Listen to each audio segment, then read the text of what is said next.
And since Namm was happening and, you know, a lot of music gear related news happened last week, I figured I would go through the ones that I saw was really cool and important for this year. Starting up with ESP Guitars. I went to their booth. It was actually a closed booth, but I kind of went on there and like, hello, how do I get in there? I'm Ola! Englund! No, but we got in there. They let me in to go in there and shoot. And oh my god, ESP custom shop. Holy shit, man. They, you know, Japan and the US, amazing looking guitars. Some of these guitars were fucking absolutely batshit insane. That was cool. That was cool. That was cool. Look at that. Dude, look at that. I mean, it's always all over the place. They make the sickest shit, man. And that's why I like it so much. So I absolutely believe that ESP kind of stole the show a little bit. I mean, Ibanez was there as well, and they had their Alpha series and the new yellow gem, which Pia gem, which was amazing, obviously. But ESP, man, so very, very impressive. The other really big thing and real piece of news was the Quad Cortex Mini that I have a video of. If you haven't seen it, I'll link it up here. And this is just an amazing piece of technology. And now that I've actually used it, I like it even more. And it's so small, and it's a Quad Cortex in smaller format. How can you not like that? Also, Neural DSP won I think brand of the year or product of the year at Namm. So congratulations to those guys. They won it because of the Quad Cortex Mini. So very, very cool. Another very, very cool product that I'm looking forward to try out myself is the new stuff that comes out from Synergy Amplifiers together with Friedman and Wampler pedals. They basically made a machine learning power amplifier. It's supposedly gonna sound exactly like a tube power amplifier.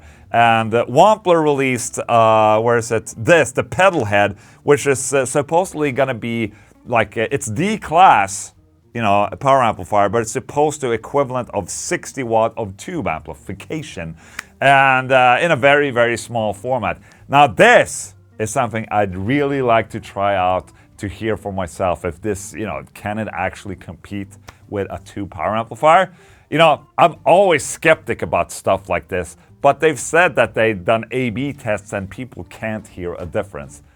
It has me really intrigued. I'm curious though, I really want to try one out. If this is small like this and super lightweight and it goes next to your Quad Cortex Mini on a pedal board, I mean, holy shit. What a traveling rig right there. Friedman also released the IR Low, which has a lot more of extra features on it that I'm not necessarily into right now. I mean, for a studio, absolutely, it's an IR loader, so you can, you know, connect any amplifier to it.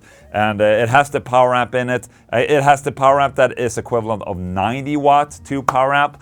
And, but it's just a little bit too much. This though, the pedal head, I want to try that out now. And something else I actually didn't see on the floor, but I read about it in hindsight, was that Blackstar is releasing something called the Beam Mini. You know, the small little asshole amplifiers that good practice amplifiers that you can put in your suitcase and you bring it on tour or whatever in the backstage.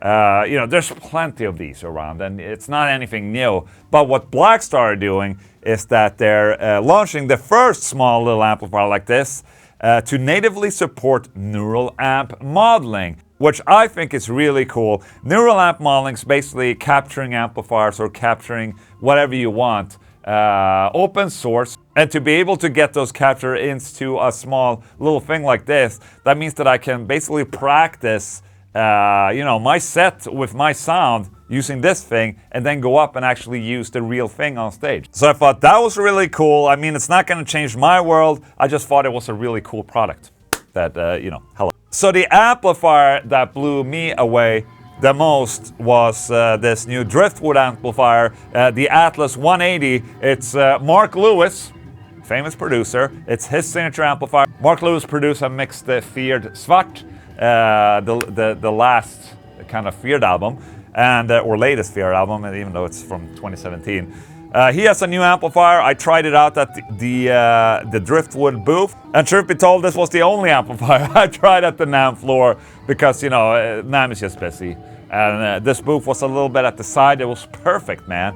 So I got to try it out, and it sounded fucking sick as hell. Incredibly tight, incredibly nice to play.